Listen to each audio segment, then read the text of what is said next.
আপনি যদি আপনার পরীক্ষাগুলোকে কঠিন মনে করেন, তবে এই ইভিডিওটি আপনার জন্য। কারণ দক্ষিণ কোরিয়ায় সুনিং সানিয়াং নামে একটি পরীক্ষা হয়।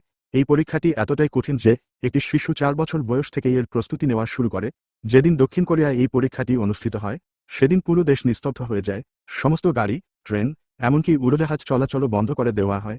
সব দোকানপাট, ব্যবসা প্রতিষ্ঠানের এবং অফিস দেরি করে খোলা হয়, যাতে ট্রাফিকের কারণে কোনো শিক্ষার্থীর পরীক্ষা কেন্দ্রে পৌঁছাতে দেরি না হয়। তারপরেও যদি কোনো শিক্ষার্থীর দেরি হয়ে যায়, তবে পুলিশ নিজে তাকে বাড়ি থেকে পরীক্ষা কেন্দ্রে পৌঁছে দিয়ে আসে, অনেকটা জোর করেই।